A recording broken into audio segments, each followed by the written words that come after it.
지금 우리가 자기 에너지를 모으는 것을 하고 있죠. 잠깐 다시 정리하면,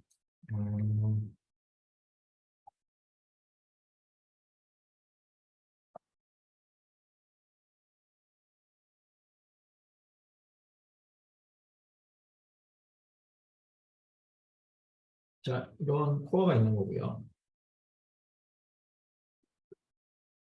근데 여기 코일이 담겨 있는 거죠.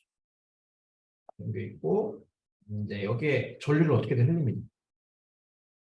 전류를 흘리면, 여기 뭐가 생기냐면, 자속이 생기는 거죠. 이렇게. 자속이 생길 거예요. 네. 자속이 생길 텐데, 요거를 이제 그림으로 좀 그려보면, 전기 에너지가 어떻게 자기 에너지로 바뀌어지는가를 우리가 볼 수 있죠. 자, 시간축에 대해서 전류가 흐릅니다. 전류가 어떻게 흐르냐면 여기서 이 시점에서 이렇게 전류가 증가한 거예요. 그럼 자속은 뭐에 비례하죠? 자속은 뭐에 비례해요? 전류에 비례하니까 자속이 어떻게 되겠어요? 이 시점을 기준으로 자속도 같이 늘어납니다. 그 얘기는 뭐냐면 여기에 자속이 늘어났다는 뜻은 뭐냐면 요 코어 입장에서 요 코일 입장에서 보면 이 코일에 자속이 증가한 거예요. 그러면 여기에 뭐가 생겨요? 여기 뭐가 만들어져요? 유도기 전력이 생긴다는 거죠. 그게 페라데이 법칙이었잖아요. 그 말은 내가 전류를 이렇게 증가시키면 자속이 늘어나고 자속이 늘어나면 동시에 뭐가 생기냐면 dt분의 d n-의 전압이 여기에 만들어진다는 거예요. 전압이 여기에 만들어지는 거죠. 얘가 만들어져요. 어떻게 만들어지냐? 같은 시점으로 어떻게 해요? 이곳이 기울기잖아. 네. 기울기니까 기울기 일정하다고 치면 일정한 크기로 이제 그러면 이거는 뭘 의미하냐? 이거는 뭘 의미하나요? 전류가 흐르고 거기에 뭐가 만들어져요? 전압이 있는 거야. 즉 얘를 동치로 보면 뭔지 모르겠지만 여기에 전압이 걸리고 전류가 흘러간 거야. 그러니까 얘는 파워는 뭐예요? 파워는 전압 곱하기 전류잖아. 이만큼의 파워가 소모된 거죠. 여기에서 이 안으로 들어간 거란 말이에요. 파워가. 여기는 뭔가요? 교수님. 곱하기 전류니까 파워가 어떻게 된 거예요? 이렇게 생긴 거죠. 이렇게 된 거죠. 이렇게. 그럼 이 시간 동안에 이 전류가 증가한 이 시간 동안에 전기 에너지가 어떻게 들어간 거냐? 어떻게 들어간 거예요? 어떻게 들어간 거예요? 에너지는 뭐니까? 파워를 뭐한 거니까? 시간에 따라 적분한 거니까 에너지가 적분하면 처음에 길게 나고 이렇게 되겠죠. 이렇게. 그리고 이제 어느지 이렇게 되는 이게 에너지. 스토어된 에너지. 이만큼 에너지가 어디에 들어간 거예요? 전기 에너지에서 자기로 들어간 거죠. 이만큼 에너지가 스토어된 거예요. 그러면 에너지가 어디로 간 거예요? 이 플럭스가 만들어진 데 사용됐다라고 우리가 이해할 수 있는 거죠. 그러니까 전기 에너지가 뭘로 바뀐 거예요? 자기 에너지로 바뀐 겁니다. 이해되시죠? 네. 자속이 존재한다는 뜻은 자기 에너지가 그 안에 있다는 얘기입니다. 자속이 존재한다는 뜻은 자기 에너지가 그 안에 있다는 얘기고 그럼 그 에너지가 갑자기 뿅 하고 생기는 게 아니잖아요. 네, 방금 이런 식으로 전류와 전압에 의해서 전기 에너지가 글로 넣어주는 거죠. 그럼 이거는 원래는 전압과 전류가 저항에 흐르면 이렇게 열로 나가잖아요. 질문이 있습니다. 그게 아니라 코어 내부의 자속으로 스토어되는 겁니다. 네, 질문 있나요? 예, 교수님 들리십니까? 네, 들립니다. 아, 네. 그러면 이게 이 그래프로 설명해 주셨는데 그러면 이게 전류가 먼저 생겨서 이런 과정이 생긴 건가요? 그냥 저기 에너지가 있어서 이렇게 진행이 된 건지 궁금합니다. 전류가 제일 먼저인가요? 막물의 근원이? 지금은 전류를 넣어준 거죠. 이렇게. 전류를 이렇게 넣어주면 전류를 이렇게 넣어주기 위해서 뭐가 생기는 거예요? 여기 전압이 생기잖아요. 네. 그러면 네. 이 전류를 넣기 위해서 여기 소스가 있을 거 아니야, 소스가. 네. 네. 이 소스가 이 전압보다 큰 전압을 만들어줘야 들어가 있죠. 네. 네. 네. 이 배터리에서 이런 형태의 전류를 이렇게 넣어주게 되면 이제 에너지가 여기 배터리 에너지가 여기 들어가는 거죠. 그러니까 전류가 먼저냐 전압이 먼저냐가 아니라 이 전류를 넣어주게 되면 자속이 만들어질 거고 자속이 네. 만들어지면 여기 전압이 생기는 거예요. 여기에서는 CG연이 없습니다. 동시에 네. 네. 네. 다른 말로 하면 내가 이 전류를 일정하게 만들어줬다. 이런 식으로 만들어줬다는 얘기는 내가 이 외부에서 이 전압을 이기고 이 전류가 흐르도록 어떻게 했다는 뜻이에요. 네. 자, 이렇게 해서 전기 에너지가 자기 에너지로 옮겨지는 걸 본 건데, 그런데 그럼 결과적으로는 이 자기 에너지가 누구 안에? 이 코어 안에 이렇게 스토어 된 거란 말이죠. 근데 이 코어라는 게 자기 에너지를 무한히 저장할 수 있는 건 아니에요. 지난 시간에 했던 것처럼 이제 자기 에너지가 저장되어지는 한계가 있는 겁니다. 즉 자속이 들어갈 수 있는 한계가 있어요. 그래서 걔를 표현한 곡선이 바로 뭐냐면 BH 커브입니다. 얘가 H고 얘가 B. B는 자속 밀도입니다. 자속 밀도. 단위는 테슬라예요. 네. 자속의 단위는 얘는 자속이고요. 얘의 단위는 웨버입니다. 네. 따라서 자속 밀도 테슬라는 무엇을 보냐면 웨버 퍼 미터의 제곱이 자속 밀도의 단위예요. 그러니까 각 코어마다 그 내부에 존재할 수 있는 자속 밀도가 제한되어 있습니다. 이거 보면 실리콘 스틸은 자속 밀도가 1.2, 1.3까지 가고요. 테슬라까지 가고 그다음 캐스톤 아일랜은 뭐 0.4 정도 되는 거죠. 우리가 많이 쓰는 페라이트는 한 0.2에서 0.3쯤 돼요. 자속 밀도 뽑아내는 게. 네, 거기까지 쓸 수 있습니다. 근데 BH 커브는 뭐냐? BH 커브는 그 내부에 H 필드는 뭐랑 비례하냐면 그 H 필드 만들어주기 위한 전류에 비례하는 거고 B 필드는 자속에 비례하는 거죠. 왜냐하면 자속 밀도가 B니까 자속에 비례하는 거죠. 그러면 어떤 물질은 전류를 많이 흘려주면 그 내부에 철은 0.3밖에 안 만들어집니다. 하지만 실리콘 스틸은 200만큼 H만 넣어줘도 1만큼 생기는 거죠. 즉 B와 H의 관계는 H는 뭐였어요? 전류에 의해서 만들어지는 마그네틱 필드를 만들어내는 힘이라고 했잖아요. 이게 뭐가 들어가요? 투자율이 들어갔단 말이죠. 투자율은 뭐냐? 이 BH 커브에 기울기가 투자율이 되는 거예요. 이 기울기가 투자율이 되는 거예요.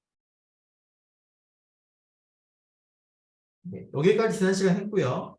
자, 그래서 이제 자성체, 자기 코어의 특성을 봤죠. 그때 코어가 있는데 만약에 이 코어가 하나의 물질로 되어 있지 않고 두 개의 물질로 되어 있는 거예요. 두 개의 물질 이런 식으로 이렇게 되어 있다고 보면 이제 이 사이에 뭐가 있는 거냐면 코어가 있고 코어 사이에 뭐가 있어요? 공기가 있는 거죠. 에어가 있는 에어가 이렇게 에어가 있죠. 이게 에어 갭이었어요. 이게. 근데 공기 투자율은 U0고요. 그 다음에 코어의 투자율은 되게 높죠. 코어의 투자율은 공기 투자율의 뭐 거의 몇천 배 됩니다. 1000배, 2000배, 3000배, 4000배쯤 돼요. 이렇게 다른 구간에 여기에 코일이 이렇게 감겨 있는 거. 이런 구조. 보면 여기에 생기는 자속이 얼마인데 여기 만들어지는 자속이 얼마인데 이를 우리가 그러니까 지난 시간에 잠깐 다뤘습니다.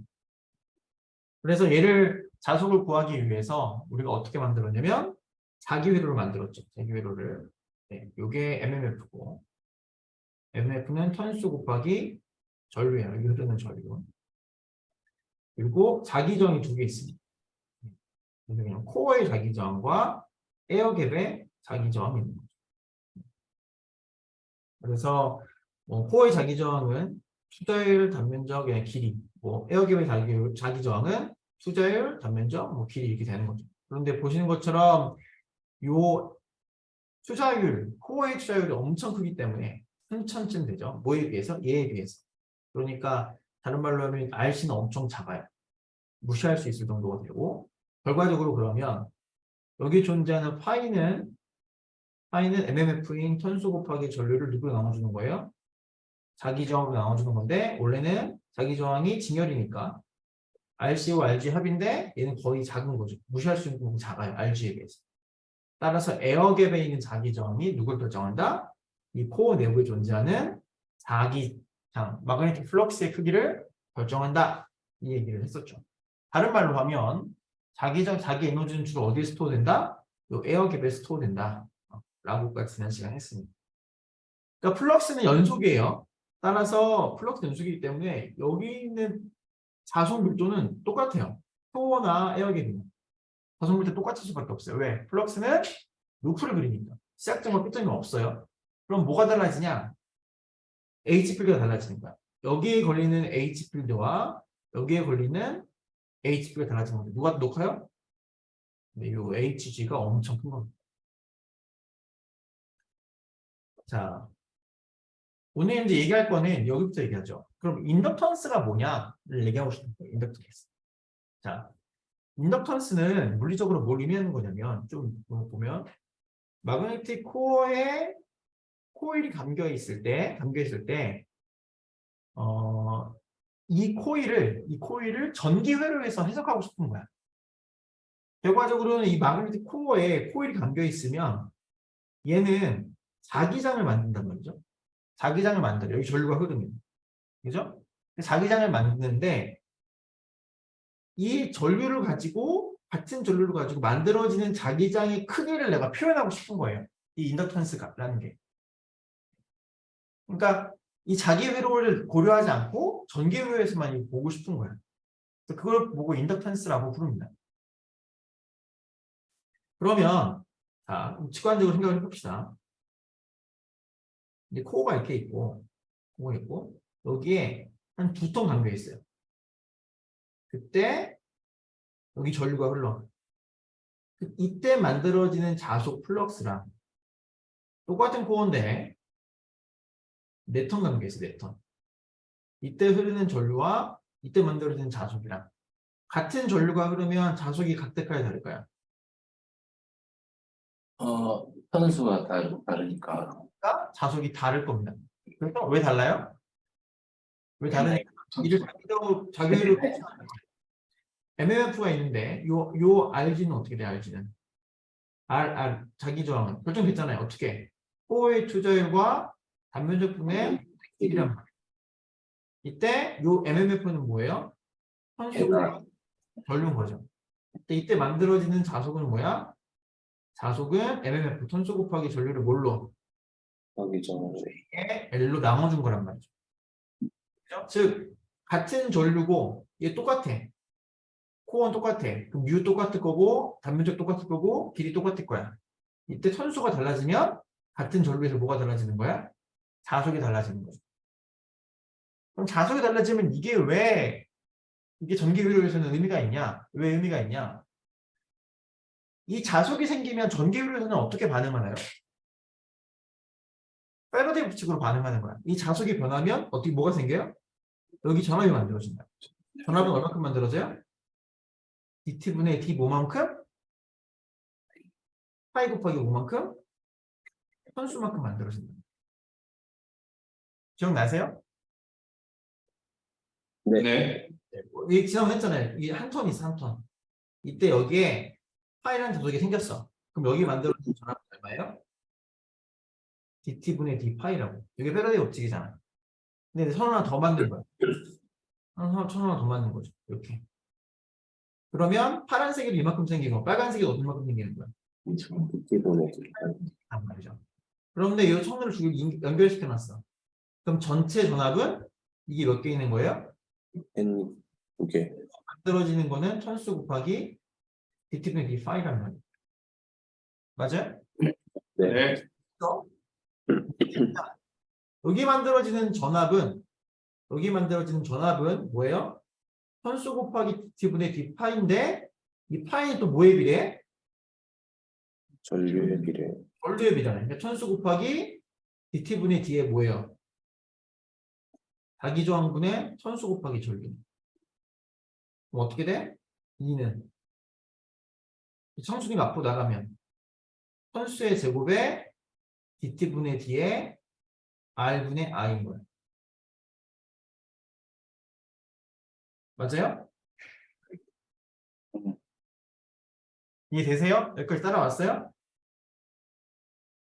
네. 네. 요 코어가 고정되어 있으면 R이 고정됐을 거잖아. R은 상수겠죠? 봐주고 면 어떻게 돼? R분의 선수의 제곱에 dt분의 d, i가 전압인 거예요. 이해되나요? 네. 그러면 요 덩어리가 어떻게 보여요? 여기서 봤을 때 이렇게 보면 전류가 들어가면 아까 뭐래 전교율에서는 뭐예요? 전교율에서는 어떤 엘리멘트가 있어. 그럼 얘를 설명하는 건 누구랑 누구를 설명하면 돼요? 이 엘리멘트 양단에 걸리는 전압 엘리멘터리에 들어가는 전류의 관계를 구하면 얘의 특성을 설명하는 거잖아. 네. 그럼 얘의 전압과 전류 연계가 어떻게 표현되는 거야? 이렇게 표현되는 거죠. 여기에 만들어지는 이 엘리멘터리의 엘리멘트에 만들어지는 전압은 누구다? R분의 선수의 제곱에 dt분의 d i다라는 거예요. 전압과 전류가 무슨 관계에 있어? 미분 관계에 있어요. 그 앞에 값부터. 이 값을 뭐라고 정의하냐면 L, 인덕턴스라고 정의합니다. 그래서 인덕턴스는 턴수의 제곱에 비례하는 거예요. 그리고 자기 저항에 반비례하는 거죠. 그래서 인덕턴스는 자기 저항분의 턴수의 제곱이 됩니다. 이해되세요? 네. 직관적으로 봅시다. 직관적으로 보면 자기 저항이 크다는 얘기는 뭐예요? 자기 저항이 크다는 얘기는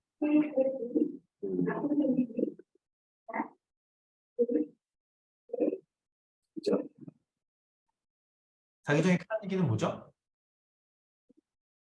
자석이 잘 만들어진다, 잘 안 만들어진다?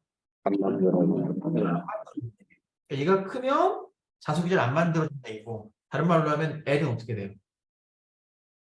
L은 나가지. L이 작다는 뜻은 뭐냐면 같은 전류를 넣었을 때 만들어진 자석이 작다는 걸 말해요. 이해되세요? 네. L을 어떻게 해야 돼요? L을 키우려면 많이 가봐요. 키우던가 아니면 이 회로에 뭘 하면 어떻게 하면 돼? 자기죠. 자기죠. 자기 저항을 작게 만들면 돼요. 지금 뭘 없애면 될까요?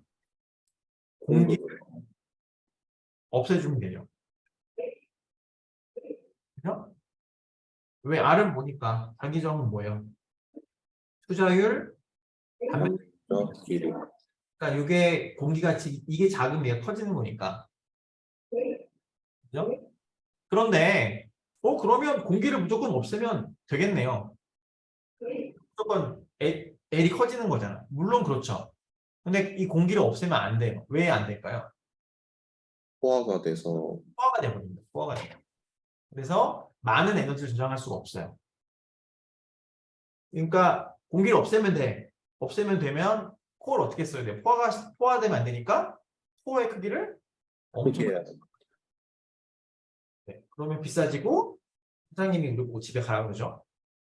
네, 이건 아주 옛날식 유머를 아직도 하고 있는 이상 이 습관을 못 버립니다. 아무튼 그래서 적절하게 그러면 여기다 에어캡을 넣었어. 그럼 무슨 문제가 생겨요? 자기 저항이 어떻게 돼요? 커지죠. 꺼져요. L이 어떻게 돼요? 작아지니까. 그러면 같은 전류를 가지고 만들 수 있는 자기 에너지가 커진다, 작아진다? 맞습니다. 여기 자기속이 잘 안 만들어집니다. 그럼 어떻게 해야 돼? 그래도 만들고 싶으면 턴을 그래서 많이 감는 거예요. 그럼 턴을 많이 감으면 또 어떤 문제가 있어요? 구리가 많이 들어가니까 비싸지고 또 구리에 뭐가 흐르니까 전류가 흐르니까 손실이 발생하죠. 그래서 트레이드 오프가 있는 거예요. 근데 거기에서 우리의 잡이 생긴 겁니다. 엔지니어가 그래서 필요한 거죠. 그러면 어떻게 맞출 건데 어느 정도의 턴을 감을 거고 에어갭은 어느 정도 넣을 건데 그때 코어의 단면적은 얼마로 할 건데 라는 게 이제 수많은 가능한 조합들이 만들어지는 거예요. 네, 그래서 엔지니어가 거기서 이제 감각을 가지고 목적에 맞게 뭐 손실을 최소화하면서 가격도 작고 크기도 작은 뭐 그런 것들을 만들어내는 겁니다. 자, 인덕턴스의 정의를 아셨죠? 네. 네. 자, 그 다음에 이 자기정의 특성 중에 하나가 뭐가 있냐면 히스테리시스라는 특성이 있습니다. 히스테리시스 특성이 뭐냐면 얘는 뭐냐면 자,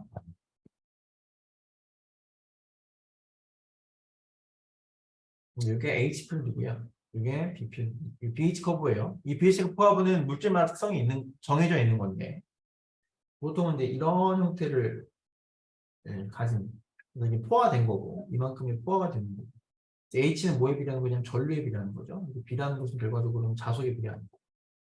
그런데 이 히스테리시스는 뭘 뜻하냐면 전류가 증가할 때 자속이 증가하는 패턴과 얘가 이렇게 증가할 때 이렇게 증가하고 마찬가지로 전류가 감소하면 자속이 감소할 텐데 어떻게 감소하냐면 이렇게 감소합니다. 이렇게. 즉 전류가 내려놔서 전류 양수로 가서 증가하는 자속의 패턴과 자속의 경로와 전류가 들어서 자속이 감소하는 경로가 서로 다른 겁니다. 네, 요런 형태를 히스테리시스라고 불러요. 이런 거를 히스테리시스라고 부릅니다. 네, 이런 형태를 히스테리시스라고 부르고, 그러니까 이런 형태, 즉 입력과 출력에 대해서 입력이 증가할 때 출력이 증가하는 경로와 입력이 감소할 때 출력이 감소하는 경로가 다른 것들을 히스테리시스라고 부르는 거고요. 그 코어의 BH 커브가 이런 히스테리시스의 특성을 갖는다라고 이야기하는 거예요. 얘는 왜 있냐면 그건 저도 모르죠. 왜 있는지 있으니까 있는 건데 이게 너무 당연한 게 세상에 공짜가 없잖아요. 네. 코어 내부의 자속을 증가시켰다가 감소시키는 데 있어서 공짜가 없는 거예요. 손실을 뭔가 대가를 지불하는 거죠. 코어 내부의 자속을 만들어줬다가 자속을 빼는 거야. 그 과정에서 공짜가 없는 거죠. 그 안에 뭔가 대가를 지불하는 거예요. 그 대가가 물리적으로는 요 면적으로 표현되는 겁니다. 요 면적으로. 이 면적이 에너지거든요. 이 면적. 이게 왜 에너지인가요? 요거는 조금 더 복잡하니까 지금 얘기하지 않겠습니다. 아무튼 요 면적이 에너지예요. 요 면적이. 즉, 얘가 의미하는 바가 뭐예요? 여기에 인덕터가 있어요. 인덕터가 이렇게 있습니다. 여기 코어에 놓고 코일을 감아놨어요. 여기. 코일을 감아놓고 여기 전류를 흘리는 겁니다. 전류를 흘리는데 전류를 0A에서 전류를 이렇게 흘렸어요. 이렇게. 전류를. 그러면 자속도 거기에 비례해서 생기는 겁니다. 자속도 이렇게 비례해서 생기는 겁니다. 이렇게 생기는 겁니다. 요건데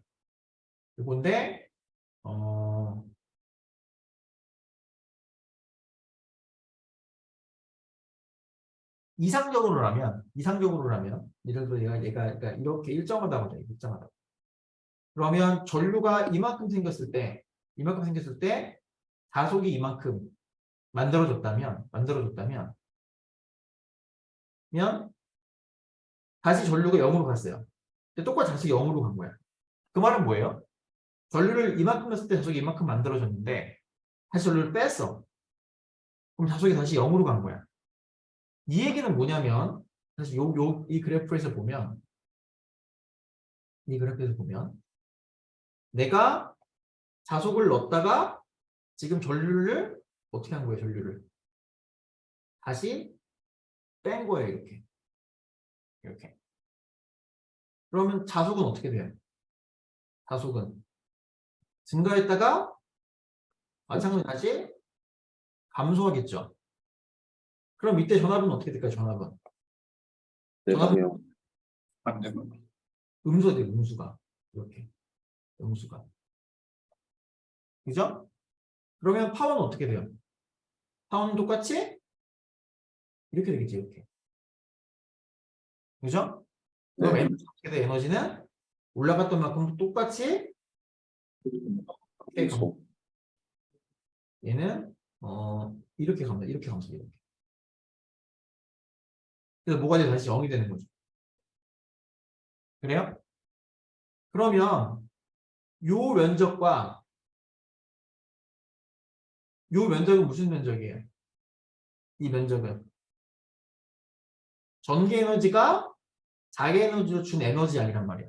이거는 전 에너지 양이에요. 누구로? 전기가 자기로 준 에너지 양이라고. 이 면적은 뭐예요? 이 면적은 자기 에너지가 다시 뭘로 바꿔준 거예요? 전기 전기 에너지 면적이란 말이에요. 그러니까 다시 요게 그럼 스토드 에너지 다시 0으로 가는 거라는 거죠. 이해되세요? 그럼 이 과정에서 손실이 있어요, 없어요? 없어요. 준 것만큼 그대로 빼준 거잖아요. 손실이 없는 거예요. 이건 이상적인 게 없는 거예요. 즉 코어가 전기 에너지를 넣었다가 빼는데 아무 영향이 없는 거죠. 네. 근데 볼까요? 내가 전류를 넣을 때는 실제로 코어는 히스테리시스 때문에 어떻게 생기냐면 본 것처럼 이렇게 돼요. 전류를 넣어줘도 자속이 어떻게 증가해? 자속이 어떻게 증가해요? 자속이 바로 안 증가해. 바로 안 증가하고 자속이 여기에서 좀 이렇게 증가하는 거예요. 그 다음에 떨어지는 거는 늦게 떨어지는 거죠. 그러면 전압은 어떻게 만들어? 전압이 이렇게 됐다가 떨어지는 거는 얘도 이렇게 되는 거죠.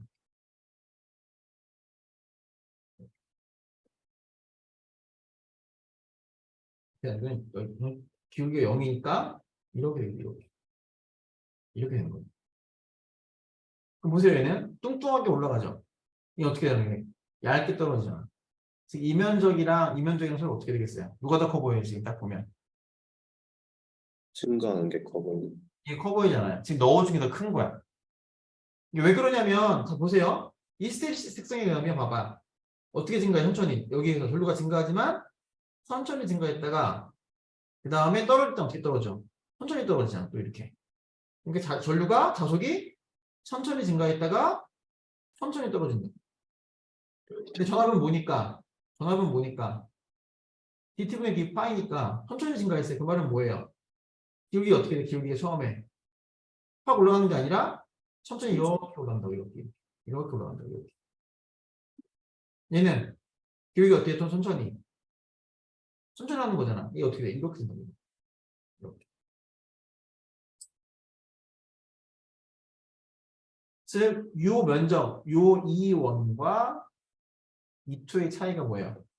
E1 빼기 차이가 더하기, 그러니까 이제 플러스 마이너스. 요것의 차이가 이 자속을 넣었다가 빼주는데 필요한 에너지량이란 말이에요. 그럼 얘가 누구 때문에 생기는 거냐? 바로 이 히스테리시스 이 면적이랑 같습니다. 네. 요거를 히스테리시스 로스라고 불러요.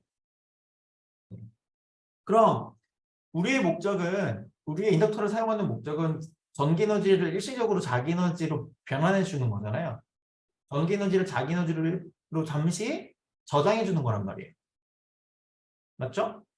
네. 과정에서 손실이 있으면 좋겠어요? 안 좋겠어요? 안 좋겠죠. 그러면 어떤 걸 써야 돼? 이 손실이 작은 낮은 거. 어떤 물질이에요? 요 면적이 어떤 애들? 작은 것들. 작은 애들을 쓰는 거죠. 네.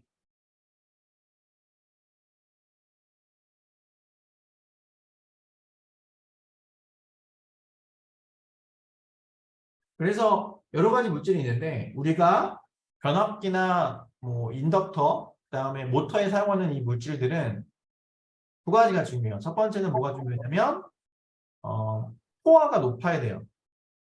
여기 본 것처럼 실리콘 스틸처럼 그 자석 밀도가 높은 애를 써야 되는 거예요. 그 중에서 또 뭘 써야 되냐면 요 면적이 작은 애를 써야 되는 거예요. 네. 보통 하드 메터리얼이라는 것들이 이 면적이 좀 커요. 그리고 소프트 메터리얼이라는 게 면적이 작은 거죠. 하드 메터리얼은 우리가 실리콘 스틸 이런 것들이 하드 메터리얼이고요. 소프트 메터리얼이 우리가 잘 알고 있는 페라이트 같은 게 이제 이런 겁니다. 그래서 우리가 인덕터를 만들 때 이제 주로 이왕이면 페라이트를 쓰는 겁니다. 근데 페라이트는 작아요. 뭐가 작냐면 포화 자속密도가 작아요. 0.3, 2, 0.3 이 정도밖에 안 됩니다. 그래서 뭐 대용량에서 좋지 않고, 그래서 조그만 SMPS에 들어간 인덕터 이런 것들은 다 페라이트로 만드는 거고요. 모터 이런 것들은 이제 큰 모터 이런 거는 용량이 큰 모터는 칼슘으로 만드는 거예요. 그런데 모터 중에서도 작은 용량의 모터들이 있어요. 근데 그런 것들은 뭐 별로 볼륨이 크지 않으니까, 용량이 크지 않으니까 페라이트로 코어를 만드는 경우도 있습니다. 자, 그 다음에 그래서 보면 그럼 이게 이 히스테리스가 있으면 우리가 앞에서 봤을 때 그래서 전류가 있어요. 전류가 이제 전류를 보지 말고 이제 어떤 걸 예를 들 거냐면 이런 코어가 있고요. 여기에 전화번이 있다고 치죠. 전화기 부위가 있습니다. 이때 여기 전류가 흐릅니다. 이때 이 권선 사이에 뭐가 없으면 저항이 없다고 치면 여기 만들어지는 전압, 여기 전력과 여기 넣어준 전압은 어떻게 되겠어요? 서로 같겠죠? 소스가 만들어주는 전압과 여기 사이에 만들어지는 역기 전력은 어떻게 돼요? 무조건 같아야 돼요. 저항이 없다고 가정하면. 그 얘기는 뭐냐면 내가 전압을 어떻게 만들어주면 일을 어떻게 만들어주면 일을 예를 들어서 A 사인 오메가 t로 만들어주잖아요. 그러면 여기 만들어지는 자속은 뭐예요? 뭐에 의해서? E는 뭐니까? 마이너스 선수 곱하기 dt분의 d 파이잖아. 그럼 파이는 뭐예요? 마이너스 n분의 1의 인테그랄 2의 dt잖아요. 그 말은 마이너스 n분의 1의 인테그랄 2가 뭐였으니까? a 사인 오메가 t의 dt니까 이걸 적분하면 마이너스 n분의 1에 적분하는 거니까 a 튀어나오고 오메가의 마이너스 코사인 오메가 t 즉 n분의 1의 오메가 2의 코사인 오메가 t가 되는 거죠. 지금 무슨 말이냐면 내가 전압을 사인으로 넣어주면 무조건 무슨 일이 발생해요? 자속은 무조건 어떻게 나와? 자속은 여기 나온 자속은 파이는 무조건 코사인으로 나옵니다. 그죠? 자, 뭐 당연한 거예요. 왜냐하면 패러디프치 그거니까. 자, 그럼 내가 뭘 얘기하고 싶은 거냐면 자, 지금 이 얘기하고 싶은 게 아니에요. 내가 전압을 이렇게 넣어주면 저를 뭘로 넣어주면 A 사인 F를 이렇게 넣어주잖아요.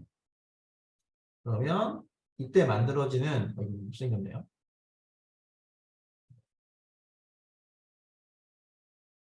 이때 만들어지는 누구는 자속은 뭐가 나와요? 코사인인 거야.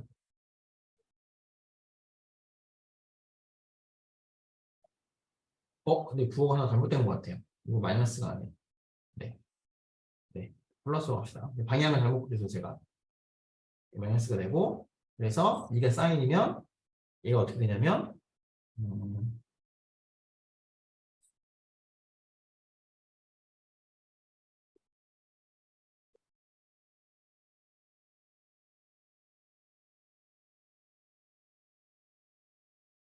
얘는 사인은 없죠. 그러면 얘는 코사인입니다. 그래서 이렇게 돼요.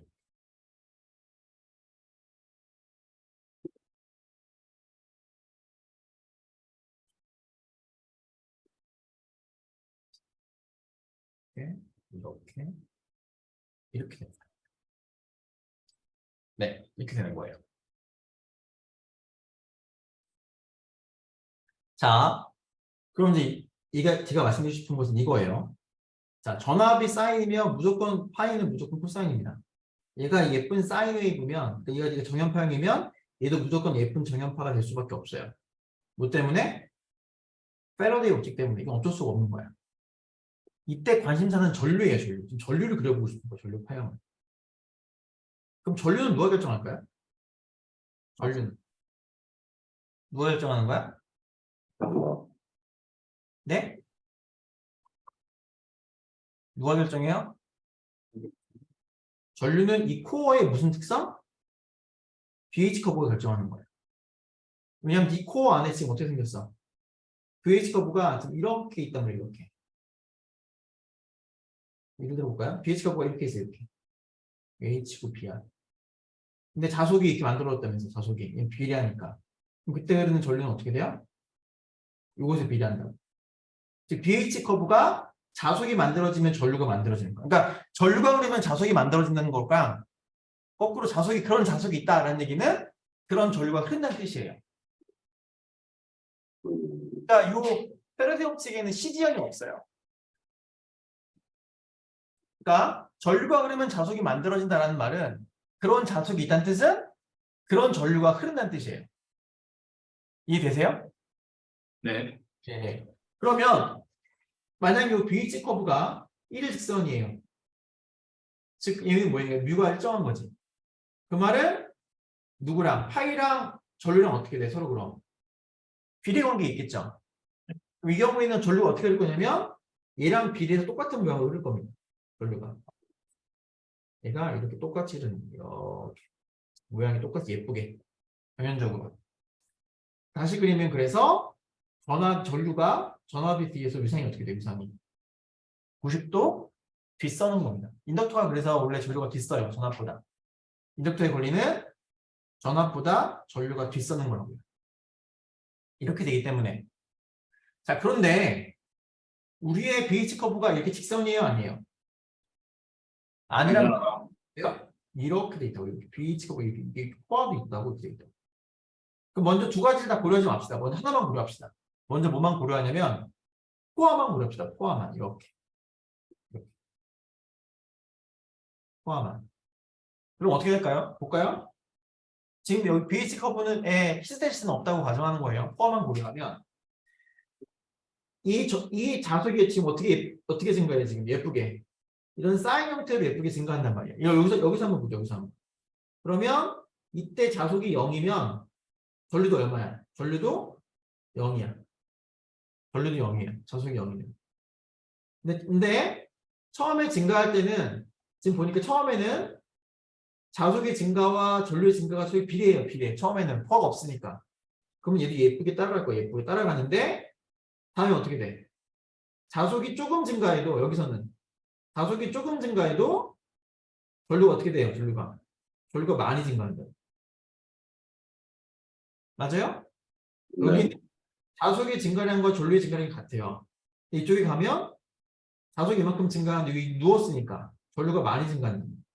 그 말은 자속이 이만큼 증가하는 전류는 많이 늘어요. 이렇게 돼요.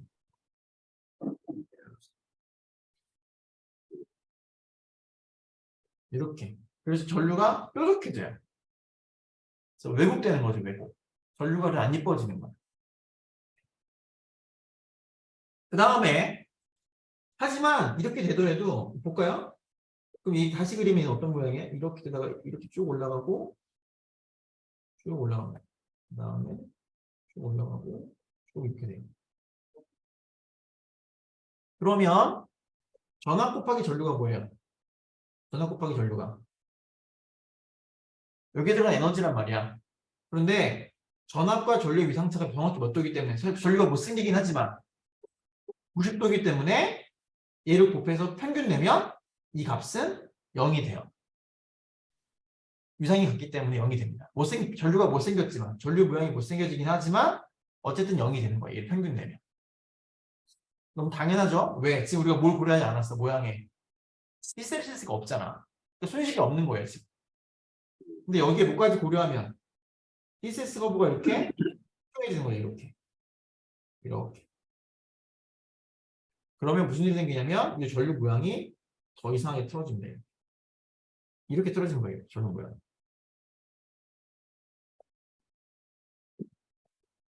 그럼 위상이 틀어집니다. 위상이. 얘 위상이 이렇게 틀어져요. 이렇게 틀어집니다. 그러면 얘를 곱하면 0이 아니에요. 0이 아니야. 이만큼의 손실이 되는 겁니다. 그래서 여기다가 예쁜 사인 앱을 인덕터에 집어넣어도 전압을 예쁘게 사인을 집어넣어도 전류는 예쁜 사인이 아닐 수가 있어요. 네. 전류는 예쁜 사인이 아닐 수가 있어요. 그게 두 가지 이유 때문이에요. 한 가지는 뭐야? 포화 때문에 그런 거예요. 하지만 포화는 손실을 반영하지 않습니다. 또 두 번째는 히스테리시스 때문에 그래요. 히스테리시스는 손실을 반영하게 되는 거죠. 근데 막상 우리가 인덕터 가지고 전압을 넣어보면 이렇게까지 전류가 못생긴 걸 보기가 어려워요. 왜 어렵냐면 인덕터를 어떻게 만드니까 좋은 코어 쓴 거예요. 코어도 안 일어나게 쓰는 거죠. 네, 그러면 이제 약간 왜곡이 있지만 그게 작아서 눈에 잘 안 보이는 겁니다. 왜냐하면 이렇게까지 안 쓰는 거거든. 그러니까 전류를 이만큼까지 흘려보내면 안 돼요. 다른 말로 하면 자석 밀도가 이렇게까지 여기를 쓸 수 있도록 만들면 안 돼. 그럼 어떻게 해야 돼? 코어를 더 어떻게 만들어야 돼요? 더 크게 만들어서 자석 밀도가 여기까지만 가게 만들어주는 거예요. 그래서 얘가 이게 선형으로만 보이게. 그래서 못생기지 않게 만들어주고 두 번째는 코어를 고를 때 어떤 거? 이 히스테리시스 면적을 되게 어떤 애를 고르는 거예요? 작은 애를 고르는 거예요. 그래서 이 전류의 녹이 크지 않도록 만들어주는 거죠.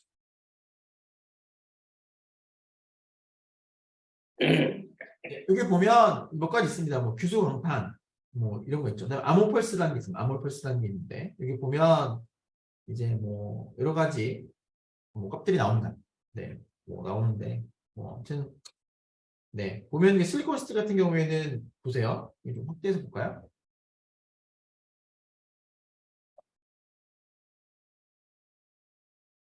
네, 보시면 뭐가 높아요? 네, 자석 밀도가 높아요. 하지만 뚱뚱하죠, 얘는. 그러니까 손실이 좀 크다는 얘기고. 그다음에 아모펄스는 개보다는 조금 작아요. 네, 근데 보시면 이 면적이 되게 작죠.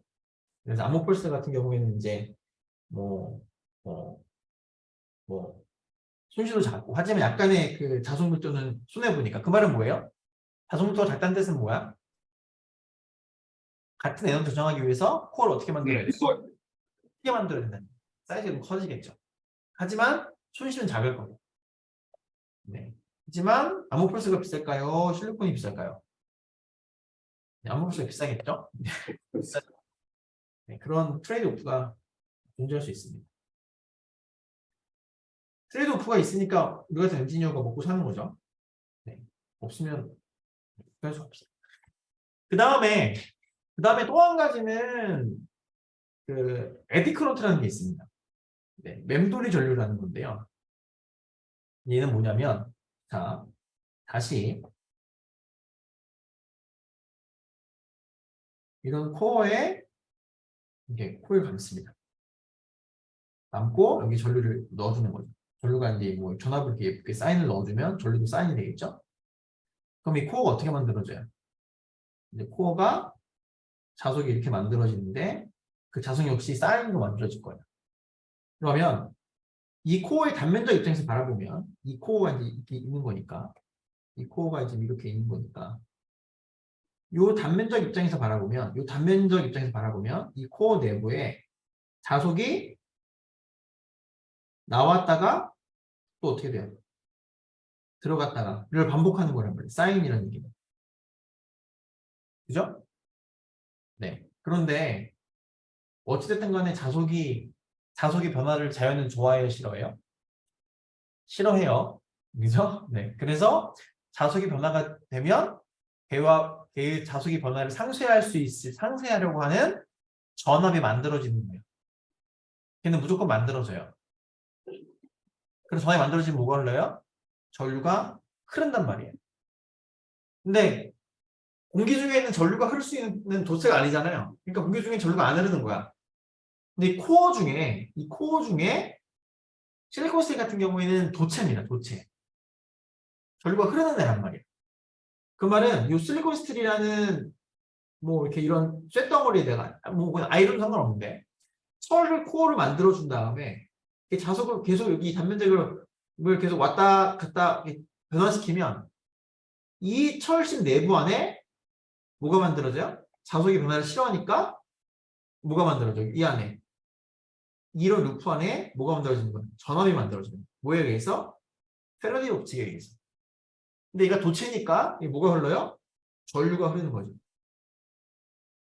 이때 이 흐르는 전류를 뭐라고 부르냐면 에디 커런트라고 부릅니다. 에디 커런트 흐르는 거.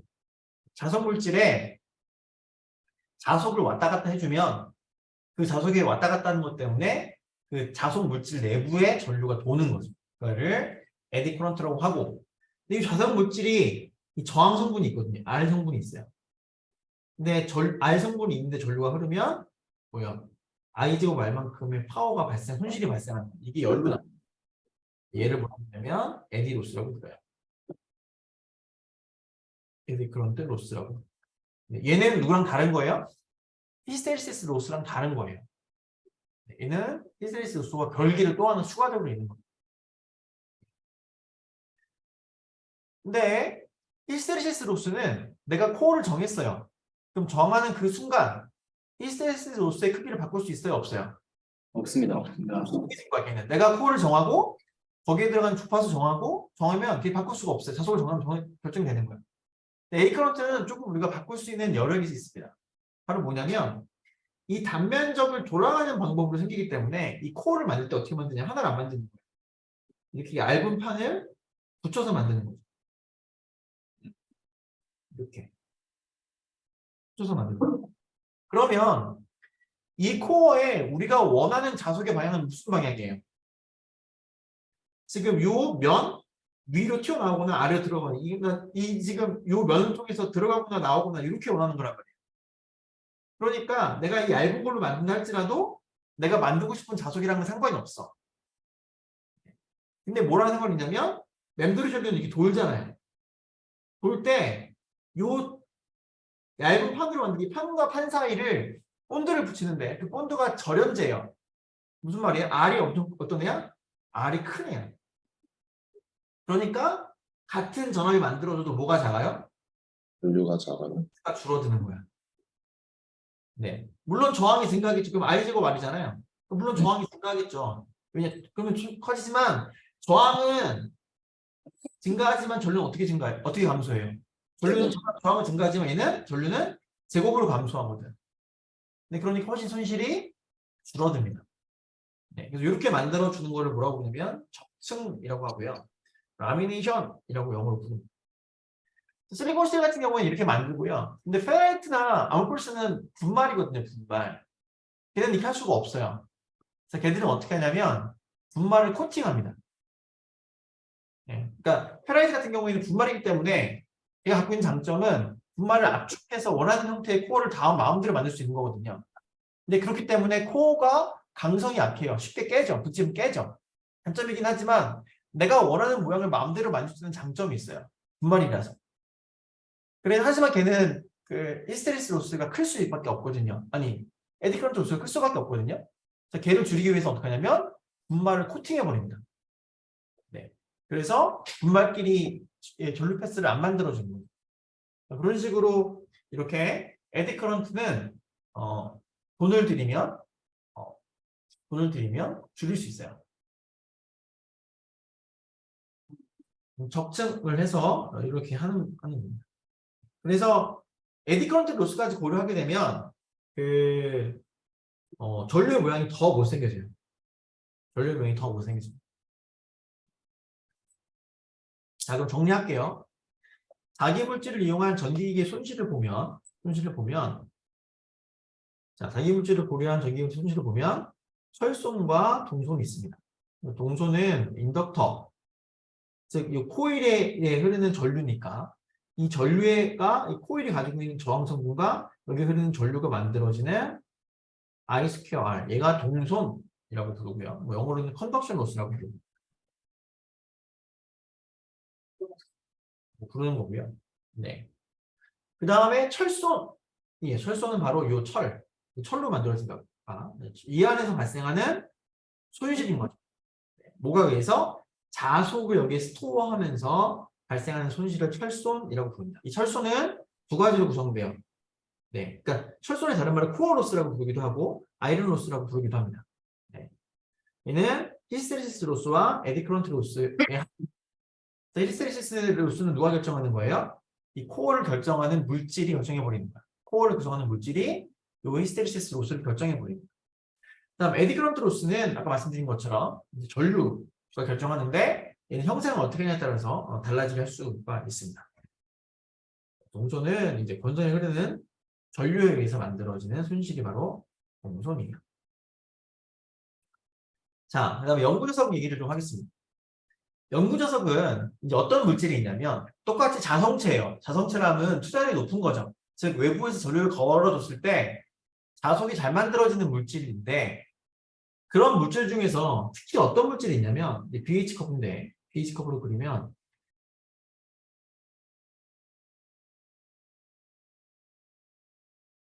이게 전류란 말이에요. 얘는 뭐예요? 자석이란 말이에요. 근데 보통 물질들은 어떻게 생겨 먹었냐면 얘네들은 보통은 얘는 그냥 뭐 이렇게 생긴 거지 이렇게. 뭐 이렇게 생긴 애들이 이렇게 생긴. 물질 중에서 어떤 애가 있냐면 BH 커브가 이렇게 생긴 애들이 있어요. 이렇게. 이게 무슨 말이냐면 보세요. 여기다가 전류를 넣어줬어. 처음엔 여기서 시작했죠. 전류가 없을 때는. 전류를 증가시켜줘요. 그러면 얘가 이따 이렇게 올라가. 올라가다가 다시 전류를 안 만들어줬어요. 그 말은 자속이 어떻게 돼? 일로 가 있는 거예요. 전류가 없는데 자속은 어떻게 있는 거야?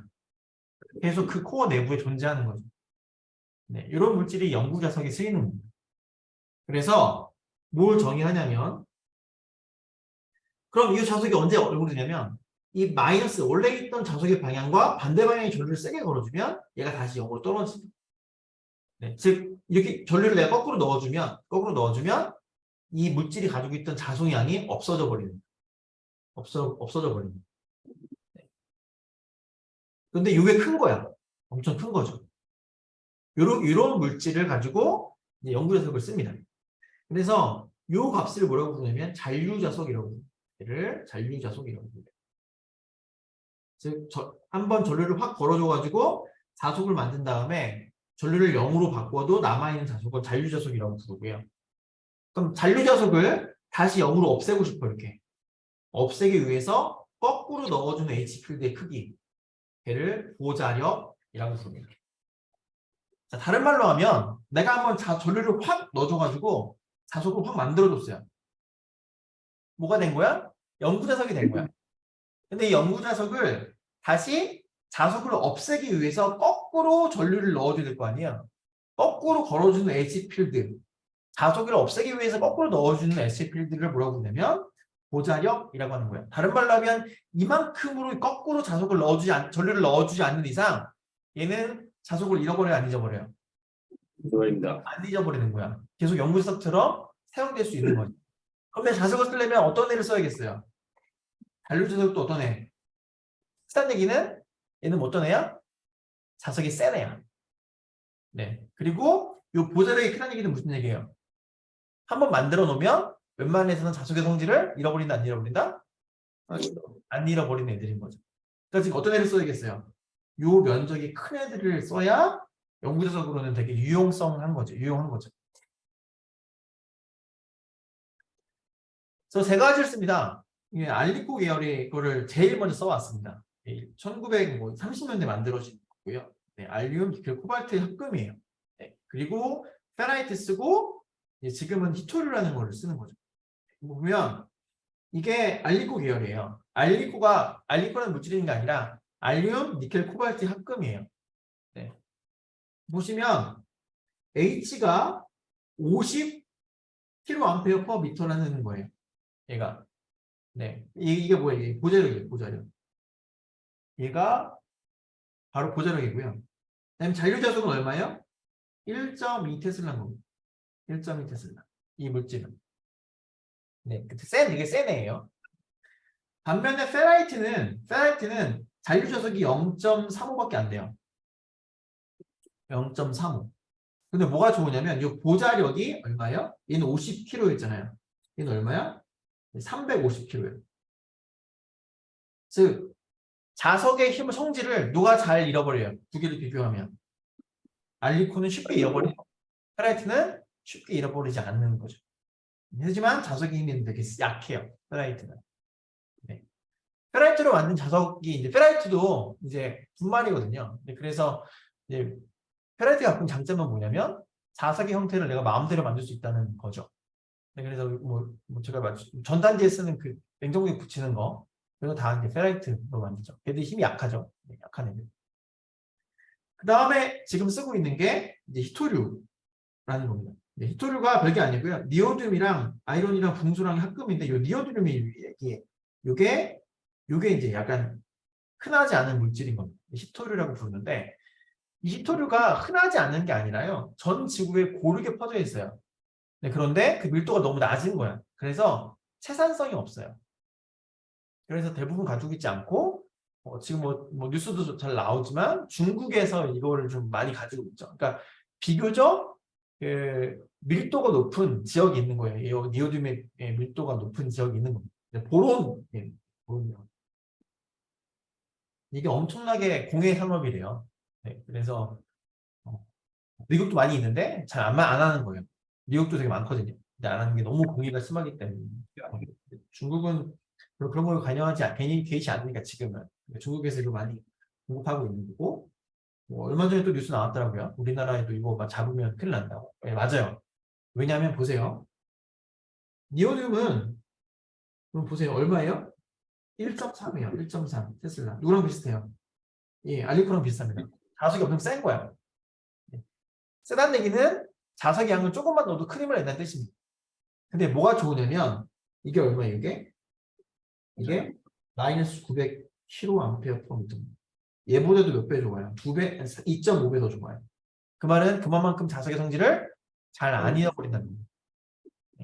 그렇기 때문에 이게 좋은 거고요. 네, 어렵죠. 그래서 이 모터를 만들 때 이 히토류를 넣는 자석은 정말 이렇게 회전자에다 자석 조금만 집어넣으면 돼요. 이렇게 아주 얇게 집어넣어요. 그래도 충분히 이제 힘이 돼요. 이걸 좀 많이 집어넣는데 이거 이 자석의 부피랑 자석의 세기랑은 상관있냐? 상관이 있어요. 지금 여기 다루지는 않겠지만 자석이 세려면 자석의 부피가 충분히 커야 됩니다. 네, 그래야 자석이 세져요. 그건 이제 이론적으로 풀면 나오는데, 그거까지는 다루지 않는데. 근데 이 정도만 넣어도 큰 힘을 갖고 있는 모터를 만드는 거죠. 여담입니다만, 지금 히토류 가지고 이제 중요한데, 히토류 가지고 중국이 장난친 게 한두 번이 아니에요. 이미 옛날부터 이미 장난을 많이 쳤고, 그래서 일본에서는 그 히토류를 이용한 자석을 이미 예전부터 되게 많이 발전시켜 왔기 때문에 히토류에 대한 종속성을 되게 우려했어요. 그래서 2010년 정도 근처부터 어떤 연구를 했냐면 히토류 대신에 페라이트를 넣는 거야. 어떻게 하면 돼? 페라이트는 싸니까 히토류를 조금 넣지만 페라이트를 어떻게 하면 돼? 그러면 엄청 많이 넣는 거. 페라이트를 이렇게 엄청 많이 넣는 거죠. 넣어서 히토류를 대체할 수, 어차피 형상은 똑같으니까 자석을 많이 넣으면 힘을 낼 수 있지 않을까? 라는 연구를 많이 했습니다. 돈을 엄청 많이 투자했어요. 이때 무슨 일이 있었냐면 일본에 센카쿠 열도가 있거든요. 우리나라 독도 가지고 일본이 분쟁하는 것처럼 중국과도 영토 분쟁을 해요. 일본도 센카쿠 열도인데 이제 거기는 약간 제 생각으로는 중국이 억지인 것 같고 독도는 일본이 억지인 것 같고 아무튼 그렇게 되는 게 있는데 거기에 이제 그때 이때만 해도 아직 중국이 지금의 중국이 아니죠. 일본이 너무 힘이 셀 때였으니까. 근데 그때 일본에서 싱가포르 열도에 중국 배가 가면 납치하고 그랬어요. 그때는 중국이 지금의 중국이 아니니까. 근데 그랬을 때 그때 했던 조치가 뭐였냐면 히토를 너한테 안 팔아 라는 거죠. 그러니까 바로 이제 일본에서 배를 풀어줬어요. 근데 그 사건이 일련의 사건 이후로 일본의 내도라는 게 있습니다. 내도. 일본의 에너지선 같은 거예요. 산자부 같은 겁니다. 에너지 산자부, 우리나라 산자부 같은데 여기에서 페라이트를 이용해서 히토류를 사용한 모터만큼 힘을 낼 수 있는 토크 밀도가 높은, 다른 말로 하면 이제 작은 모터, 그러니까 같은 부피인데 똑같은 힘을 낼 수 있는 모터를 개발하기 위해 돈을 어마어마하게 쏟아부었어요. 근데 직관적으로는 될 것 같잖아요. 이 안에 막 페라이트 때려 넣으면 될 것 같지 않습니까? 네, 그렇거든요. 그래서 진짜로 이때 개발한 모터를 보면 이 회전자 내부에 페널티를 그냥 다 때려박습니다. 네, 그래서 토크를 만들어내는데 그래도 안 돼요. 그래도 히토류를 쓰는 것만큼의 토크 밀도를 내줄 수 없어요. 그래서 이 문제 여전히 히토류가 전략 무기로 사용되고 있는 거예요. 그런 거 보면 이 공학은 재료 위에서 존재하는 것 같아요. 네, 재료가 좋아지면 그 좋은 재료만큼 더 무언가를 더 잘할 수 있는 것 같습니다. 지금 우리도 다 파이젠도 다 히토를 쓰죠. 네. 네. 네, 중국이 만약에 히토를 안 판다고 그러면 파이젠 어떻게 되나요? 잠깐 멈출까요? 녹화를 잠깐. 일시 정지해도 되지?